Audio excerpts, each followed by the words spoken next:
Bonjour, je suis Bruno Ferrand, je suis brevet d'état de canoë-kayak et de GEPS et j'ai encadré beaucoup de clients sur des rivières et je suis parti d'en faire avec eux beaucoup de bivouac.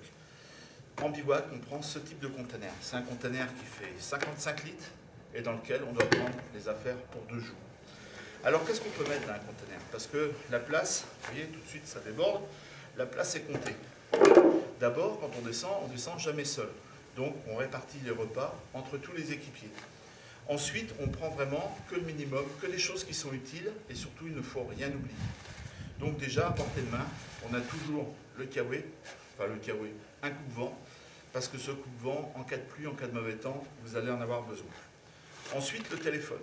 Le téléphone, moi, là, je l'ai reconditionné dans un sac de congélation. Ça permet d'avoir une deuxième étanchéité et d'assurer l'étanchéité de l'appareil. Ça ne sert à rien de l'avoir sur vous lors de la descente parce que de toute façon, vous allez être trempé et votre téléphone aussi. Ensuite, on prend que des choses qui peuvent être transportées facilement.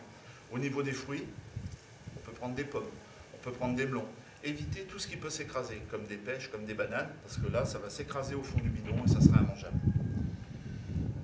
Alors, ensuite, on peut prendre des choses solides, comme du chocolat, comme du jambon sous cellophane. Un jambon comme ça n'a pas besoin de rester au frais pendant 2 jours. On peut le lendemain, vous le mangez, il est encore comestible, à condition naturellement que le conteneur, dès que vous vous arrêtez, vous le mettez à l'ombre, vous ne le laissez pas en plein soleil. Au niveau des fromages, pareil, on prend des fromages qui sont facilement transportables, comme du gruyère. On peut prendre des boîtes de pâté. On peut prendre un autre fromage qui est un camembert. Au niveau du replat principal, on peut prendre des conserves. Les conserves, c'est intéressant parce qu'avec une conserve comme par exemple des raviolis, vous avez tout, les lipides, les protéines, les glucides. Ce n'est pas de la haute gastronomie, mais ça vous permet de manger pendant 2 jours.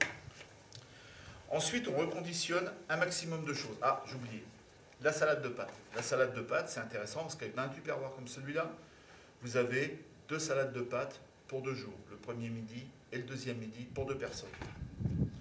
Ensuite, on reconditionne un maximum de choses. Dans une petite boîte étanche comme celle-là, on peut mettre le sopalin. Ça ne sert à rien de prendre un rouleau si vous avez besoin si vous estimez que vous avez besoin de 10 feuilles.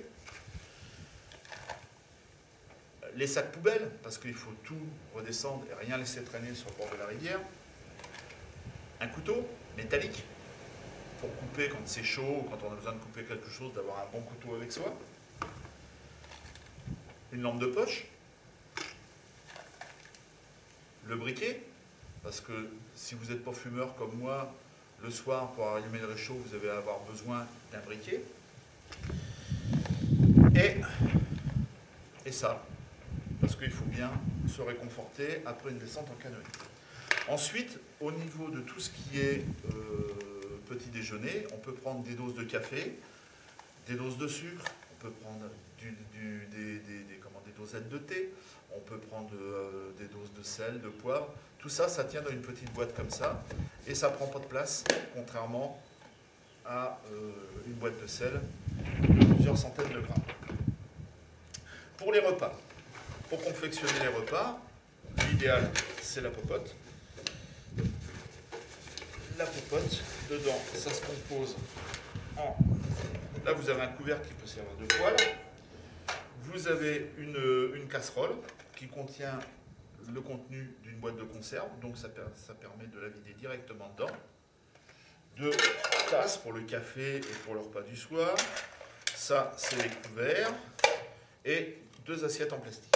Et avec ça, on fait le repas pour 2 jours, pour 2 personnes. Ensuite, eh ben, on peut prendre aussi un autre type de lampe, qui est une frontale, qui est plus pratique parce que naturellement, on la met sur la tête.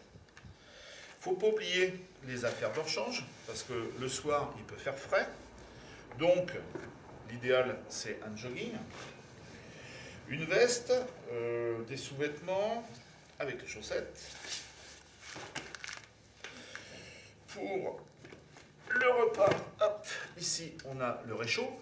Alors, le réchaud, vérifiez-le avant, c'est très important. Il y en a beaucoup qui partent avec des réchauds, avec des bouteilles vides. Et une bouteille vide, ça ne fait pas chauffer les gamètes.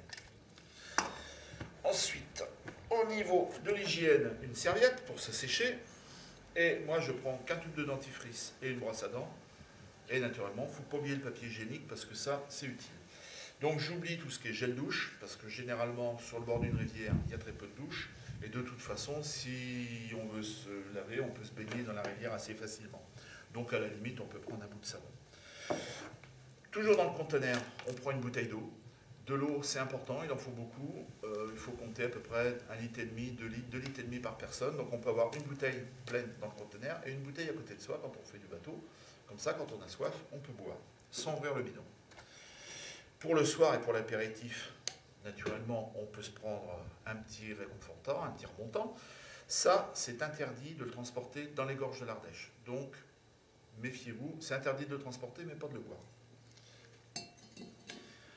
Ensuite, j'ai dedans mon duvet, pour passer la nuit.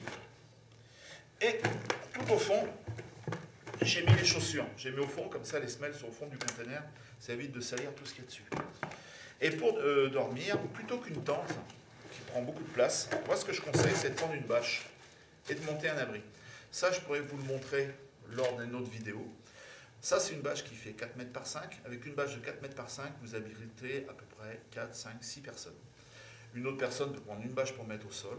Vous mettez une corde entre deux arbres, vous tendez, et vous avez une tente pour abriter entre 5 et 6 personnes, ce qui est beaucoup plus qu'une tente normale. Voilà, le conteneur est vide. Vous voyez, j'ai pas pris beaucoup de choses. Donc surtout, prévoyez votre conteneur. Pensez à ce que vous allez mettre sur notre site canoë-location-ardèche.fr. Vous avez un menu type qui peut vous aider à prévoir tout ce qu'il faut prendre. Et vous avez aussi des informations sur ce qu'on doit mettre dans son conteneur. N'en prenez pas trop, mais n'oubliez rien. Bonne descente.